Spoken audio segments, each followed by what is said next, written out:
Pipe fitting. It always starts with a plan, and with a proper plan, you get a proper execution. If the guy doesn't draw it right, the guy doesn't build it right. Because the leaders and members of Plumbers and Pipefitters Local 396 know that all too well from their trade, carrying the same mindset into their business practice is second nature. So, Local 396 put together a plan to meet the needs of companies setting up shop in the valley due to the Ohio shale boom. We could sit around and hope the phone rang, or that we could do things and make that phone ring. The core of that plan is working with business leaders in the oil and gas industry.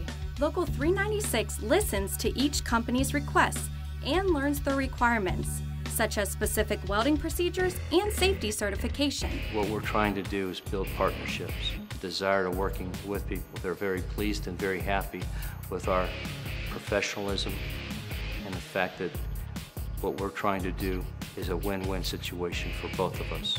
A quality job and a company that has the capabilities to set roots in this valley and make a profit. Once Local 396 understands what a company needs from them, they deliver. Butch Taylor, Tim Callion, and Marty Ilani have done a great job with communicating with us and finding out what we need to get the job done and supplying us the manpower to do it.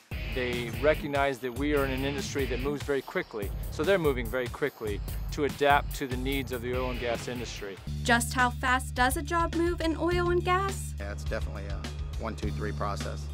Once you get the job, you have to be ready for it the next day. That's why companies reach out to Local 396. We can provide manpower from 2 people to 600 people within a 48-hour period. For example, take the demand for welders and pipe fitters on the construction of V&M Star's rolling mill and its on-site water treatment plant. Within the past 10 months, we have sent over 560 workers on this site, and that's been demanding, but we've been able to meet the needs of the various companies that are out there on that site. It's one thing to provide enough workers. It's another thing to provide welders and pipe fitters who do the job right. That's why Local 396 puts so much into its membership training. They are very receptive to change, and training and education is very important to them, which is also very important to us. So by utilizing their people, we are getting highly skilled, trained individuals who understand the idea of business and the concepts that we need for us to succeed out here. Local 396 members start their career in a 5-year apprenticeship training program. You go to school 2 nights a week, work during the day as work is available. Schooling includes classes like job safety and health, science, math, drafting, and blueprint reading, as well as 246 hours of hands-on technical instruction in courses like AutoCAD and welding. And training isn't just for apprentices. Even after you get done with your apprenticeship, you can go and still take training as a journeyman and to better yourself, to make sure that you have all that you need to complete the job correctly.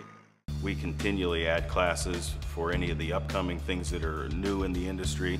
So anytime there's a new product out, we'll train all of our membership on it. The welding facility alone boasts 16 booths and 2 portable machines for stick, MIG, and TIG welding, machines that specialize in aluminum welding, 8 booths for oxyacetylene flame cutting and brazing, 2 flame bevelers for carbon steel, and a mechanical beveler for stainless steel or aluminum. The guys that are coming out are trained on some of the new pieces of equipment that as contractors we would be purchasing to make our jobs go a little faster. That's key, because even when workers are available and highly skilled, pipe fitters and welders need to move fast enough to complete a job on time. We're all trained really well through our schooling, so we know what we need to do, we know how to work together as a team, to get to be as efficient as possible. Excellent training and teamwork also leads to a safer working environment. Unlike working in a factory where there might be bells and whistles to warn you of hazards, on a construction site we don't have those kind of things.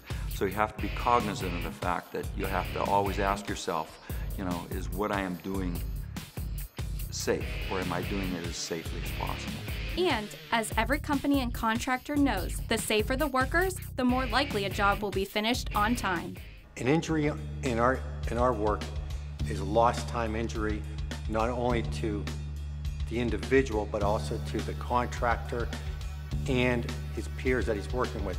You no longer have that aspect of him being present. You have to fill a void. From training to proper and timely work to safety, the Local 396's willingness to work with businesses doesn't stop when the job ends. We found them to be very open to our discussions in things that we think that can help them, and so we've been very excited to continue to work with them.